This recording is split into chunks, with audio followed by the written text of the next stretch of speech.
산업혁명의 도시답게 영국에는 문화산업학과가 하나 있다고 하더라고요. 확인을 안 해봤는데 거기에 나왔던 사람이 있다고 하는데 그 사람이 지금 한국에 들어와서 그 젊은 친구가 왜 그 기가 막힌 문화산업을 안 하고 정치판에서 정치 양아치, 정치 낭인이 돼가지고 돌아다니는지 다 이해를 못 하겠는데 어쨌든 그렇습니다. 그렇게 해서 문화산업이라는 용어가 탄생이 된 겁니다. 그러니까 문화산업은 예술가들이 타락한 대중화된 문화를 갖다가 비꼬기 위해고 욕하기 위하고 그러니까 그러기 위해서 나쁜 뜻으로 만들어낸 게 문화산업이라는 단어입니다.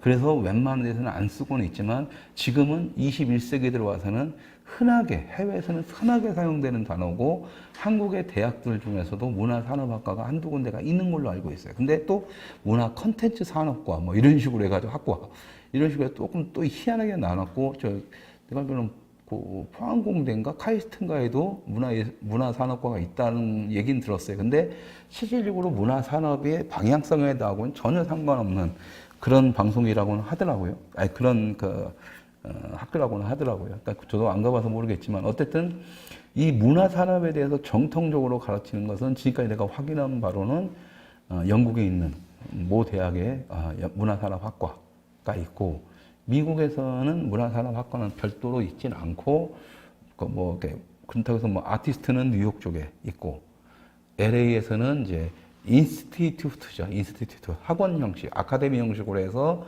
이제 AFA나 AMA 뭐 이런 식으로 해서 아예 아카데미 형식으로 해서 딱 해가지고 바로 할리우드로 취직을 시켜버리는 그런 이제 산업화된 시스템으로 지금 가고는 있습니다.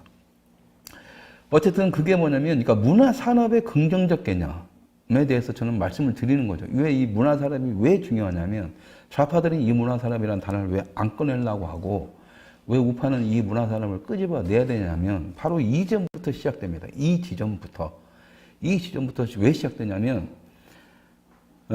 문화산업이라고 딱 했을 때는 예술가들, 아티스트라고 하는, 그 다음에 예술이라고, 아트라고 하는 이 부분은 어떤 소수 특정의 어떤 누구만이 할 수 있는 이런 어떤 뉘앙스를 풍기고 실제로 아티스트들은 그걸로 해서 자기들의 자존감을 세우면서 말 그대로 어떤 추상의 최고 극 개념은 뭐냐면 나는 아티스트이기 때문에 내가 침을 뱉는 행위도 아티스트라고 해서 침 뱉어서 그 침 모아가지고 수십억에 팔기도 해요.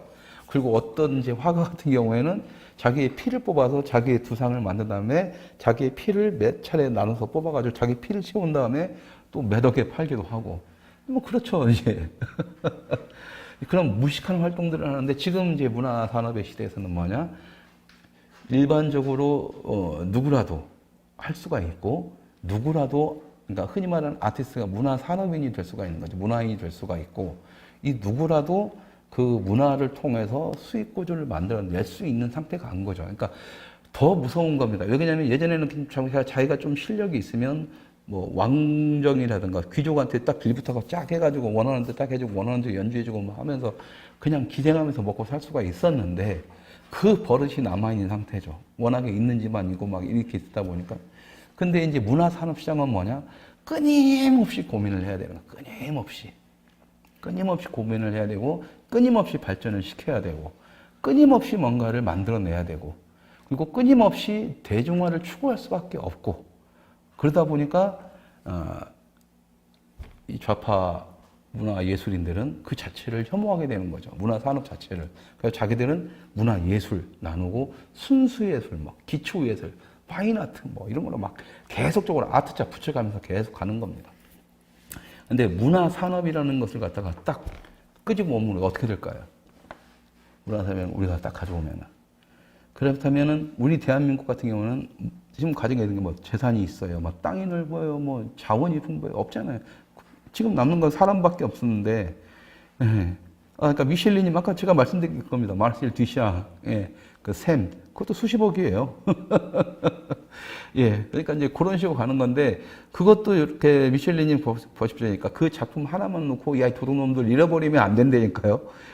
그 자체를 갖다가 산업화를 시켜버리면 되는 겁니다. 그 산업화의 산업화에서 완벽하게 성공한 게 앤디 워홀이죠. 앤디 워홀이기 때문에 예. 예, 그렇죠. 김영님 말씀 맞습니다. 예. 그래서 이제 앤디 워홀은 돈 버는 게 예술이다라고 하면서 막 그때 막 공장에서 찍어내죠. 가지고 팩토리, 아트 팩토리라는 걸 만들어내서 딱딱딱 찍어내고 거기에서 먼저 찍는 거에서 원본, 1번, 2번, 3번 번호를 매겨서 가격대를 다 해가지고 앤디 워홀의 작품들은 뭐냐? 번호가 조금 낮은 것은 그것도 원본으로서 인정을 받으니까 일반 대중들도 앤디 워홀, 그 다음에 유명한 작가들의 작품을 수십억짜리는 살 수가 없으니까 그래도 몇백만 원, 돈 백만 원에 살 수 있는 시대가 열리게 된 겁니다. 그게 문화산업의 가장 중요한 점이에요. 가장 중요한 점. 그리고 여러분들 자녀분들이 왜 이런 문화적 혜택을 받고 나면서 지금 뭐 유튜버가 되든 뭐든 다 문화와 관련된 일 쪽을 하고 싶어하는 첫 번째 이유가 뭐냐면 얼마든지 자기의 능력만으로 자기가 하고 싶은 걸 통해서 수익을 낼 수 있고 명성도 얻을 수 있는. 그리고 분명히 대박치기는 힘들지만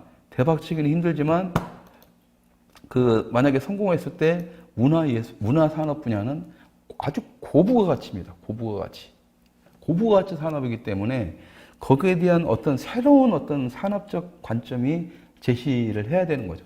예를 들어서 이겁니다. 우리가 그러니까 좌파들이 맨날 그러잖아요. 원가 공개해라. 근데 원가 공개가 도저히 불가능, 원가 계산이 안 나오는 데가 바로 문화산업계예요. 왜?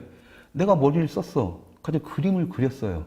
그림 그리는 시간과 그러면 캔버스하고 물감값밖에 안 드니까 그럼 이게 원가냐? 아니라는 거죠. 예술가들의 마인드는 이것의 값어치를 두는 거기 때문에 이것의 값어치를 어떻게 해도 시장이 결정할 수밖에 없습니다. 시장이. 그러니까 지금 좌파들은 자기들끼리 모순되는 논리만 다 치고 있는 거예요. 원가 공개하라고 싸우면서도 자기들은 나 아티스트야. 뭔 개소리야. 아티스트에 대해서 정확하게 계산해주고 당신의 값어치에 대해서 인지를 해주는 게 바로 시장이고 바로 문화산업입니다. 그래서 이거죠. 아까 미셸린이 말씀했었던 마르셀 듀샹의 파운틴이라든가 올블랙 그게 아마 이게 갑자기 그 작가 이름이 생각이 안 나네. 누군지는 알 것 같아요. 올블랙에다가 저 밑에 보면 회색으로 좀 하나 살짝 있는 게 있어요.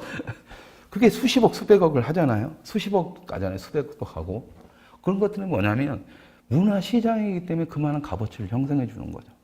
문화 시장이 형성되어 있기 때문에. 미술 시장이 형성되어 있고, 그러면서 또 거기서 이제 돈 많은 놈들밖에 미술 시장을 가질 수가 없으니까 그 상태에서 음악계에서 베토벤이 서태지와 아이들처럼 깜짝 등장해서 대중들한테 대중화를 시켰듯이 클래식을.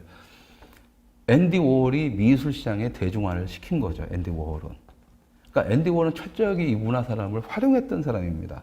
그래서 아까 말씀드린 것처럼 앤디 워홀이 스승으로 모셨고 자기의 온갖 창의적 아이디어를 제공했던 마르셀 듀상을 좋아하는 데 반해서 마르셀 듀상은 철저하게 기계라든가 이런 거에 심취해 있긴 했지만 산업화에는 실패하고 자기의 어떤 순수 예술 세계관에서 벗어나지 못했던.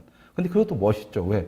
프로펠러를 딱 보자마자 난 이보다 더 완벽한 작품을 만들 수가 없어. 막 딱 끝내고 나서 그냥 예술계를 딱 떠나버렸으니까. 그러니까 그런 아주 멋진 것들은 약간 공통점은 있어요. 전혀 상반되지만. 그러고 나서 그 사람은 앤디 워홀을 비판하는 거고. 왜? 순수 예술가들은 충분히 문화산업인들을 비판할 수가 있죠. 자기의 값어치를 자기가 결정한다? 이런 말도 안 되는. 왠지 천박해 보이는. 내 작품의 값어치는 필요가 없는데. 뭐 이런 거 있잖아요. 예, 그런 거였습니다. 그런데 그런 것들이 문화산업이라는 단어가 형성되고 할리우드과 브로드웨이가 그다음에 미술시장에서는 앤디 워홀이 문화산업의 형태를